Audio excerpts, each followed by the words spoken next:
पसंद आए तो लाइक, शेयर एंड सब्सक्राइब।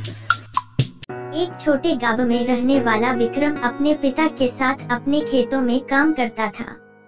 वह कभी कभी स्कूल जाता था, लेकिन ज्यादातर समय उसे कृषि के कामों में ही गुजारना पड़ता था।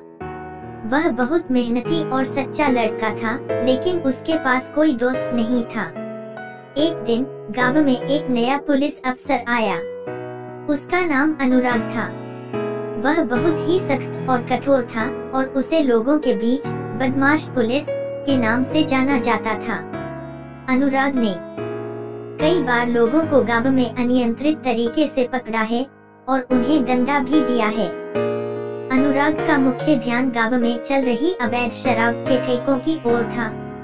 उसने नियमित रूप से इन ठेकों को बंद किया और उनके मालिकों को गिरफ्तार किया। लोगों को इसमें बहुत ही खेद हुआ, लेकिन कुछ लोग अनुराग की इस कठोरता को समझ भी रहे थे। एक दिन विक्रम को गांव के एक दुकान में अनुराग को बदमाश पुलिस के बारे में सुनने को मिला। लोग उसे डराते और उसका नाम लेते।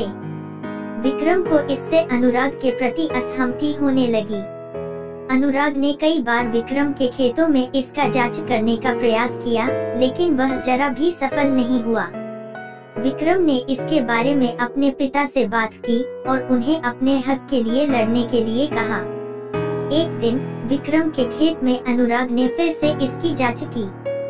विक्रम ने अनुराग की इस बात का दृश्य बनाया और उसे फोटोग्राफ किया।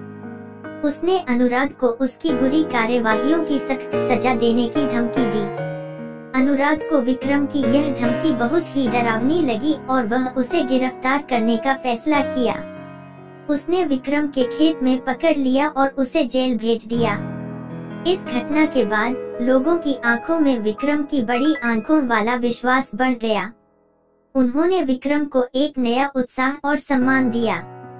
विक्रम की यह कार्रवाई ने गांव के लोगों को सुरक्षित और मुक्त किया और उन्हें अनुराग की बुराई से बचाया। इस कहानी से हमें यह सीखने को मिलता है कि कभी-कभी हमें अपने अधिकारों को समय पर और सही ढंग से बचाने के लिए खड़े होना पड़ता है। विक्रम ने अपनी साहसिकता और सच्चाई के साथ अनुराग की बदमाशी को समाप्त किया, जिससे गांव के लोगों को आराम और सुरक्षा मिली।